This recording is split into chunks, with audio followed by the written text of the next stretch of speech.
There's a subtle violence in being told you're too sensitive. It's not always loud or dramatic. It can sound casual, offhanded, like an observation made in passing, but it lands deep.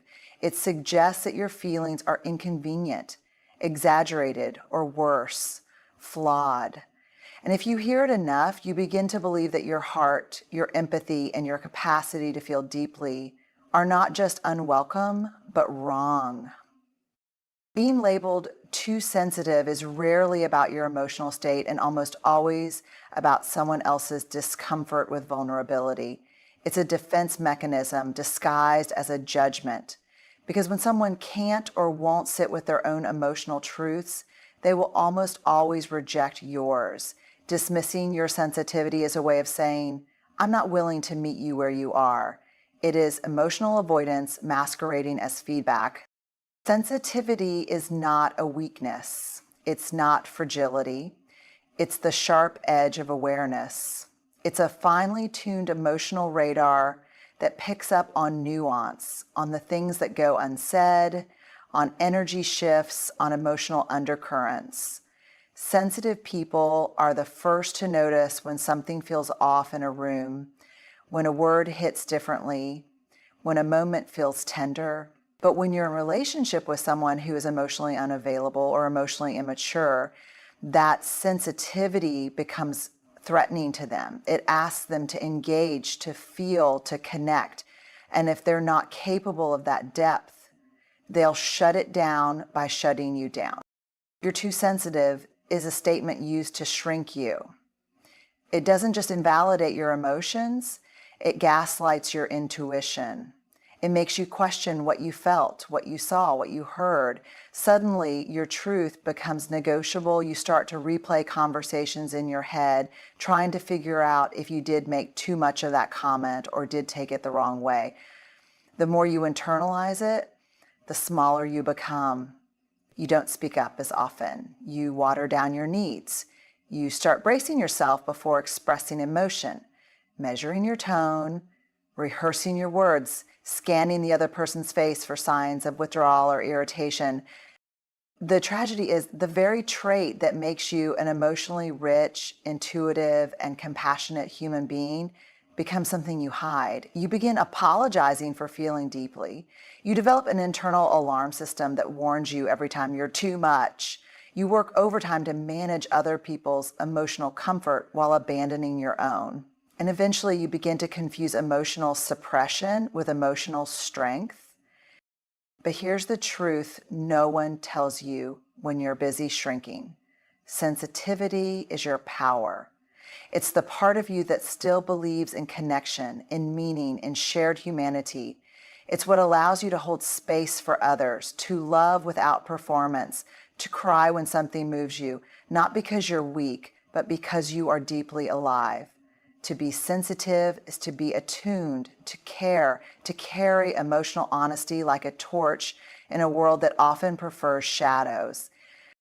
The issue isn't that you're too sensitive. It's that some people are too unwilling to do the work of presence. Sensitivity asks for reflection. It requires us to pause, to notice, to acknowledge what's underneath the surface. And for someone who fears intimacy or lacks emotional tools, that can feel like being handed a mirror when they've spent years avoiding their reflection. When a man tells you you're too sensitive, it's often less about you and more about his lack of capacity to hold emotional space. But because many of us, especially women, are socialized to seek approval and harmony, we internalize it. We try to fix what isn't broken. We take on the labor of making ourselves smaller so others can feel bigger. But connection isn't about who can win the emotional high ground. It's about meeting each other as equals, not one person editing themselves to be digestible while the other gets to stay unexamined. Emotional intimacy requires mutual courage. And that courage starts with validating your own experience, even when someone else tries to write it off. The more you honor your sensitivity, the more clearly you'll begin to see who is capable of meeting you there. You'll stop gravitating toward people who need you to mute your emotional landscape. You'll stop craving validation from those who fear your truth. Instead, you'll begin to notice and value the ones who don't flinch when you feel deeply, the ones who lean in when you're raw, the ones who don't try to fix your feelings but are willing to feel them with you. Because the right person doesn't need you to be less sensitive. They simply need you to be real. And that realness, messy, emotional, complex, isn't just allowed, it's sacred. There's a particular kind of manipulation that doesn't scream or threaten.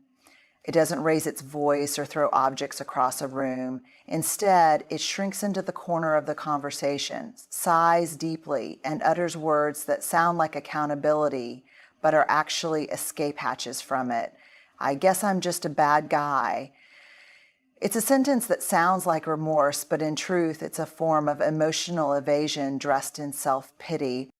When someone says this, it creates an immediate shift in the dynamic. The focus is no longer on the harm that was caused, but on how bad they feel for being the one who caused it. It redirects the emotional energy from your pain to their guilt. You go from explaining why you're hurt to comforting the very person who hurt you. What could have been a conversation rooted in accountability suddenly becomes a performance of victimhood, where you're cast in the role of the unforgiving one. This statement is especially insidious because it sounds like ownership. To the untrained ear, it might even feel like progress. But genuine accountability doesn't end with, I'm a bad guy. That's not ownership, that's resignation. It lacks curiosity. It lacks the willingness to stay in discomfort long enough to understand how the impact of one's actions ripples beyond intention. Real accountability says, I see how I hurt you. I want to understand that better, and I'm willing to change. Self-pity, on the other hand, says, I hurt you, but now I feel bad, so can we move on? There's a strange relief that some people find in labeling themselves bad, because if they declare it first, they think you won't. It's a preemptive strike against vulnerability. It keeps them in control of the narrative. And sometimes it's an unconscious attempt to be absolved without doing the work. If they can make you feel sorry for them, maybe you'll stop asking them to grow. And if you're someone who is deeply empathetic, this tactic works. Not because you're weak, but because you're wired for compassion. You see someone hurting, even if they're the ones who hurt you, and something inside of you softens. You reach out instead of stepping back. You soothe instead of setting boundaries. And before you know it, you're in a cycle where your emotional labor becomes their emotional anesthesia. But let's name the truth. Pain isn't a get-out-of-jail-free card. Feeling bad about hurting someone is not the same as being accountable to them. And empathy does not mean tolerating emotional sleight of hand. You can care about someone's feelings without abandoning your own. But it's important to recognize how self-pity can serve as a shield, because real accountability requires courage. It demands that we look at ourselves honestly, that we sit with the discomfort of having caused harm, that we resist the urge to center our guilt and instead center the pain of the one we hurt. That kind of work is messy, it's slow, it's unglamorous, and for people who have not built emotional stamina, it's terrifying. So instead, they collapse, they throw themselves at the mercy of your forgiveness, not to make things right, but to feel better. That's the difference. Accountability is oriented toward repair. Self-pity is oriented toward relief.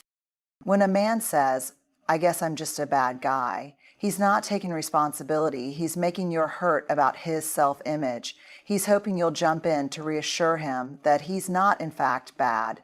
And in doing so, he robs you of the space to express the full impact of what happened. Your feelings get sidelined so his ego can stay afloat. And here's where it gets even more painful, especially for women who are taught to be caretakers, nurturers, emotional first responders. There's a cultural conditioning that whispers, don't make him feel worse. He's trying. Be kind. Be understanding.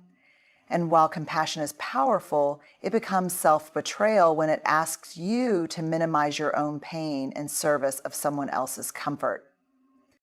We must unlearn the idea that kindness means emotional self-abandonment, that forgiveness means silence, that love means carrying both your pain and theirs while yours remains unspoken. We must remember that we are not cruel for expecting growth. We are not heartless for needing repair. We are not unforgiving for holding someone to their words.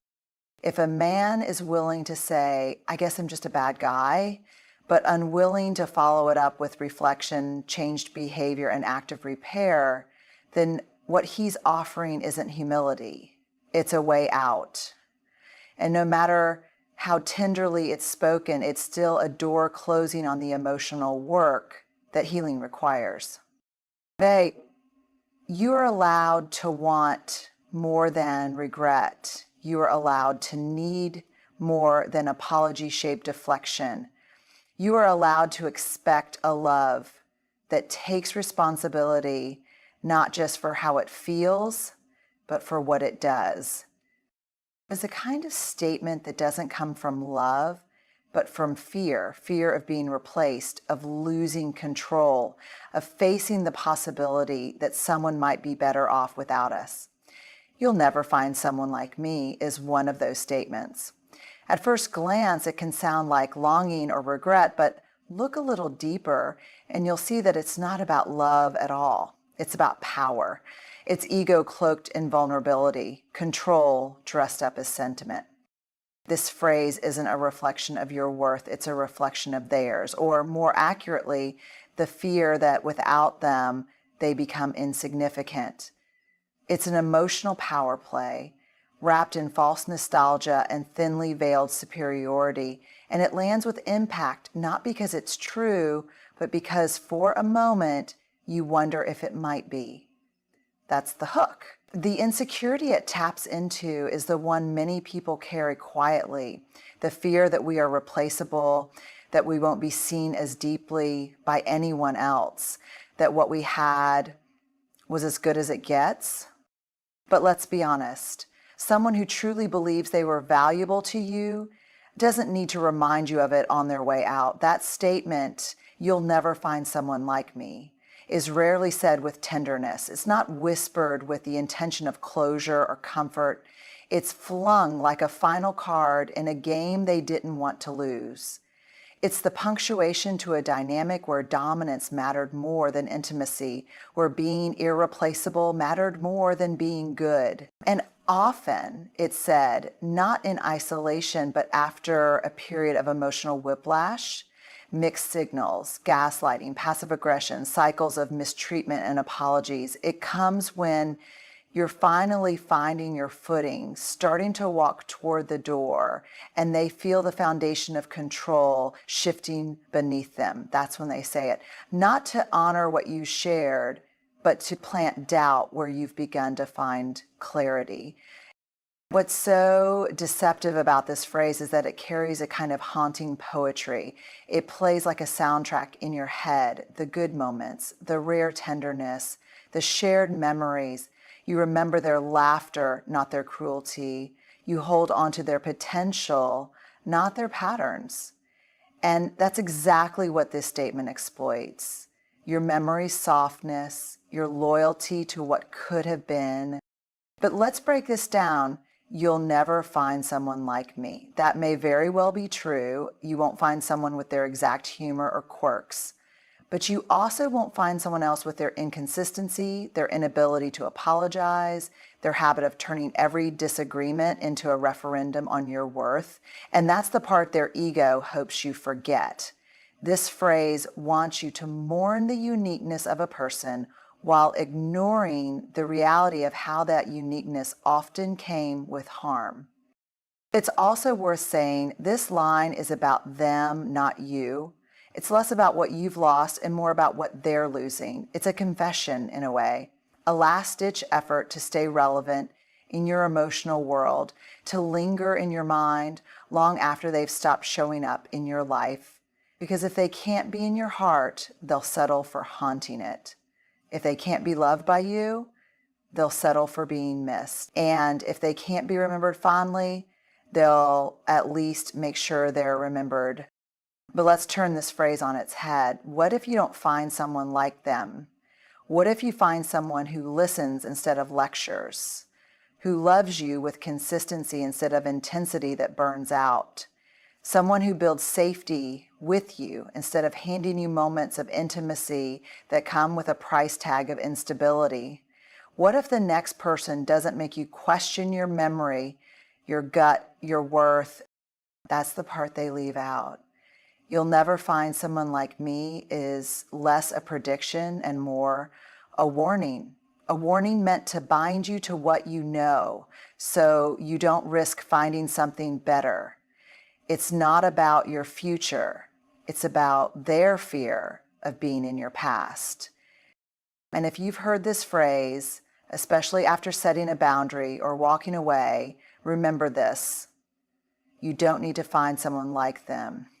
You're not trying to repeat a cycle. You're trying to heal from it.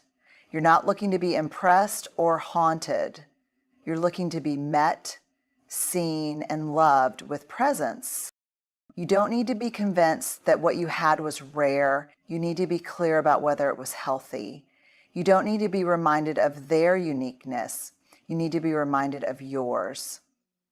The kind of person you are when you're not walking on eggshells. The version of you that doesn't second guess every emotional response.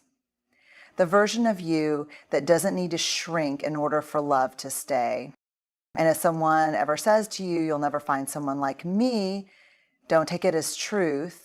Don't take it as prophecy. Take it for what it is. Ego, whispering its fear into your strength, hoping you'll confuse it with love. There are words that are spoken not to connect, but to control.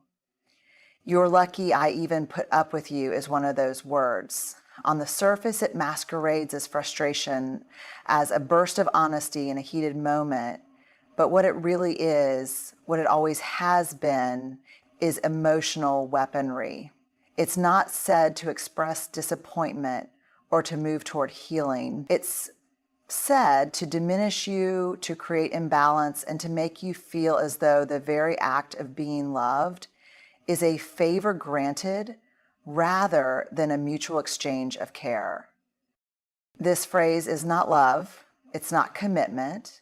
It's not even exasperated truth. It's ego wrapped in contempt. It's someone trying to establish superiority in the relationship, rewriting the narrative so that instead of them feeling grateful for your presence, you are forced to feel grateful they haven't walked away. It turns love into leverage. And that's the harm. It doesn't just hurt, it disorients. When someone you care about says this to you, it doesn't just land on your heart, it burrows into your self-worth. It makes you question what's real. Am I too much? Am I not enough? Am I genuinely difficult to love? Slowly, the center of gravity in the relationship shifts. You stop feeling like an equal partner and start feeling like a tolerated burden. That's how love becomes weaponized, not through a single phrase, but through repetition, timing, and tone. It's said when you've asked for more.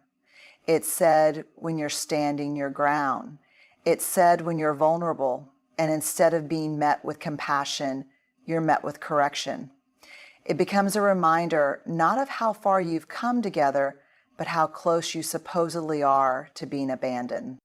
This phrase teaches you to shrink, to edit yourself, to anticipate moods, to walk on emotional eggshells, hoping not to trigger the next wave of coldness. It teaches you that your emotional needs are liabilities, not invitations to be met with care. It frames your existence in the relationship as conditional, precarious, always one misstep away from being revoked. But here's a truth that can get lost in the fog. Love should never be conditional upon your perfection. You are not meant to be flawless to be loved. You are not meant to hide your sadness, your fears, your quirks, or your struggles in order to be worthy of someone staying. When love is real, it's not measured by how much someone puts up with you. It's measured by how much someone chooses to stand beside you as a partner, not a superior, not a savior, and certainly not a martyr. So when someone says, "You're lucky I even put up with you," they are rewriting the roles. They become the patient one, the benevolent one, the one whose love is framed as charity. And in doing so, they rob you of your own sense of worth in the relationship. You begin to feel indebted, like you're always trying to earn love that was supposed to be freely given. But this isn't about gratitude, it's about hierarchy, it's about control, and most heartbreakingly, it's about insecurity, because people who feel whole and secure in themselves don't need to remind others how fortunate they are to be loved. They don't need to play the role of the irreplaceable. They know that love is not a scarcity game, that connection doesn't thrive in imbalance, that no one's value is increased by decreasing someone. This kind of phrase is often part of a larger pattern, emotional manipulation that chips away at your confidence until you're unsure whether your instincts can be trusted at all. It's why you might apologize when you've done nothing wrong, why you might begin explaining your feelings like you're standing trial, why your self-respect starts to feel like rebellion. And the emotional toll is real. It doesn't just affect how you relate to them, it begins to affect how you relate to yourself. You start doubting your own worth. You start wondering if all love will feel like this, if needing too much, feeling too deeply, or standing too firmly will always cost you the connection. But that isn't love's truth. That's just what happens when love is used as a tool of fear. Healthy love says, "I'm here with you, not because I have to be, not because I'm doing you a favor, but because I choose to be." It's a love that honors, not humiliates, that holds space, not leverage, that listens without keeping a scoreboard of your faults. When someone truly loves you, they don't keep you close by convincing you no one else would. So if you've ever been told, "You're lucky I even put up with you," hear this loud and clear. You are not a project. You are not a burden. You are not someone to be put up with. You are someone to be met with wonder, with effort, with tenderness, with respect. You are someone to be loved with presence and without performance. And the person who truly sees you will never use their love as a weapon. They'll use it as a mirror that reflects the wholeness you were born with, not the wounds you were made to carry. There's a kind of sentence that doesn't land like a bomb, it lands like a slow leak. At first, it seems like an observation, maybe even a fair critique. You always make it about you. But over time, you begin to realize it's not a mirror being held up to your behavior. It's a wall being built between you and the truth.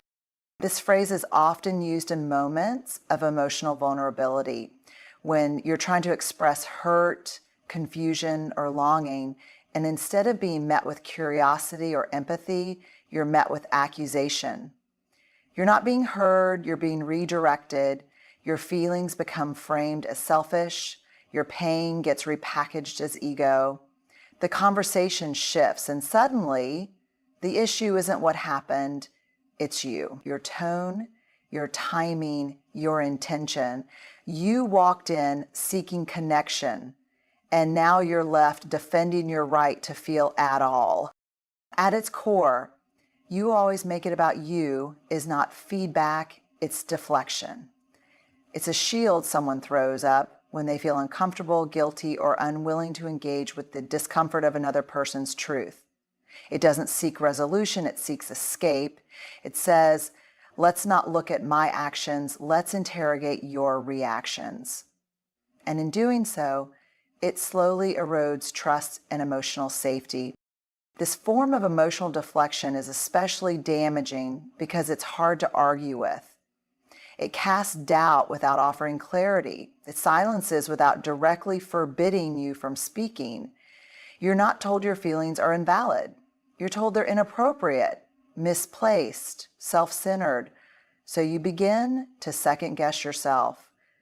Was I really just making it about me? Was I too sensitive, too reactive, too emotional?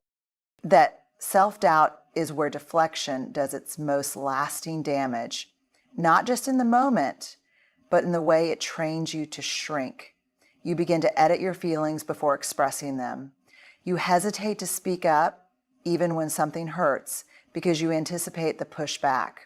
You start minimizing your needs, choosing silence over the exhausting task of defending your heart. The cruelty of this phrase lies in how convincingly it masquerades as insight.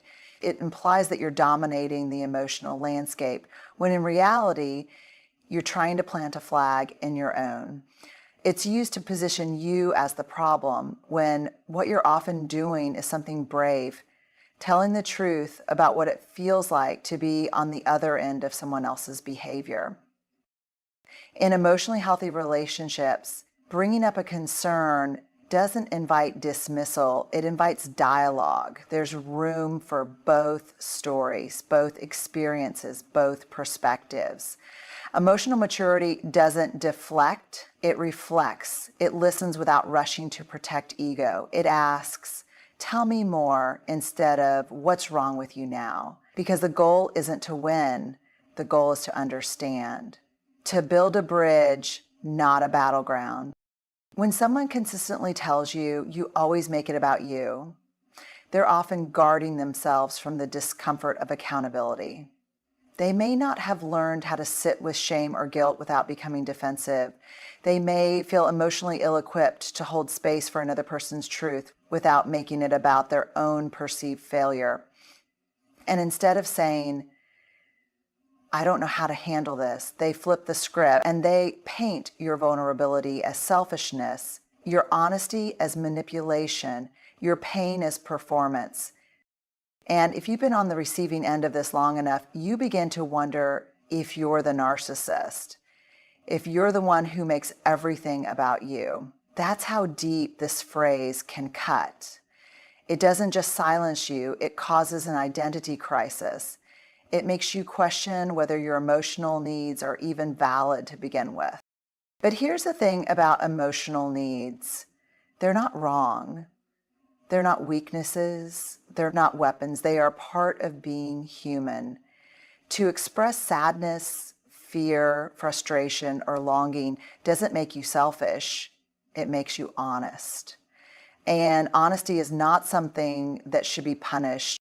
Real connection can only grow in environments where feelings are allowed to exist without judgment, where your truth doesn't have to be shrink-wrapped to fit someone else's comfort zone, where conversations are about understanding, not redirecting blame, and most importantly, where no one weaponizes your vulnerability to maintain control of the narrative.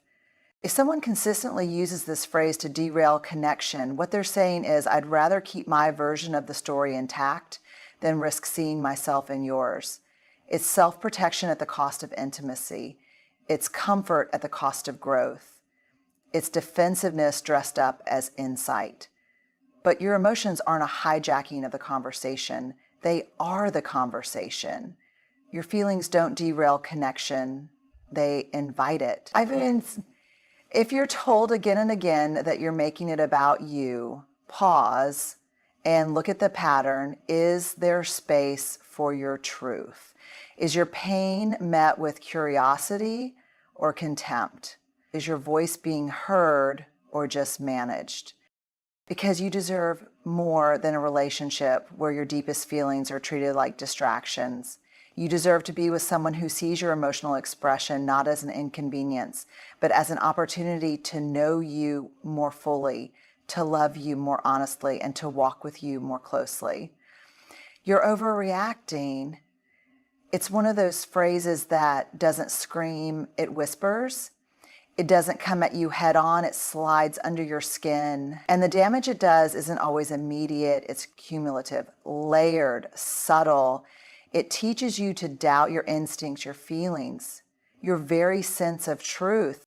When someone tells you you're overreacting, they're not just commenting on your emotional volume, they're questioning the validity of your experience. They're saying your pain is disproportionate, your fear is exaggerated, your voice is inconvenient. And when you hear it enough, you begin to shrink before you even speak. You start to rehearse your emotions before you allow yourself to feel them. You begin to ask yourself, am I being too much, too intense, too dramatic? But what often hides behind the phrase, you're overreacting, is not concern, it's control. It's a subtle attempt to reframe a moment not based on truth, but on comfort, and not yours, theirs. Because if they can convince you that your reaction is the problem, they never have to look at their action. They never have to own their tone or their silence or the betrayal you're reacting to. The issue becomes you, your sensitivity, your inability to let things go, your struggle with perspective. This phrase is especially potent because it disguises itself as logic. It pretends to be the voice of reason. It paints you as emotionally unstable while the other person takes the seat of calm detachment.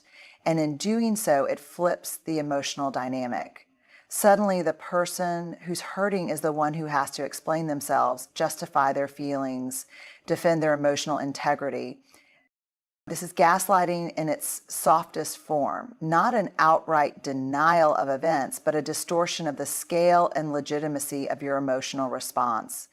It doesn't erase your experience, it just makes you feel foolish for having it. And that's often more dangerous because when your sense of reality is constantly minimized, you stop trusting yourself. You start needing someone else to tell you what's real and what's appropriate. Over time, this erodes the most sacred part of your inner world, your self-trust. You hesitate to speak up. You question whether your tears are justified. You begin to rely on someone else to validate what you're feeling instead of honoring your own emotional compass.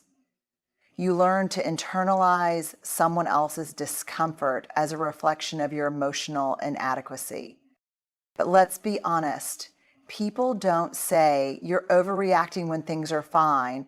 They say it when your feelings make them uncomfortable, when your truth disrupts the version of events they want to believe, when your pain holds up a mirror they're not ready to look into. It's not about your volume, it's about their inability to meet you where you are emotionally. It's not your reaction that's too big, it's their capacity to hold it that's too small. In healthy, emotionally safe relationships, the goal isn't to regulate each other's feelings, it's to understand them. It's not to measure someone's reaction against a yardstick of what's normal or rational, but to lean in and say, tell me more, help me understand what this feels like for you. Because emotional maturity isn't about dismissing discomfort. It's about being able to stay with it without shutting it down. When someone tells you you're overreacting, they're asking you to abandon yourself in order to preserve their comfort. They're asking you to question your own reality so they don't have to look at theirs. But your emotions are not liabilities. They are data. They are messages. They are your body and soul trying to speak the truth of your experience. And here's the truth most people don't talk about. Sometimes you are reacting strongly, but that doesn't mean you're overreacting. A strong reaction doesn't automatically equal an irrational one. Sometimes your emotional intensity is the most honest response to being consistently dismissed, ignored, manipulated, or hurt.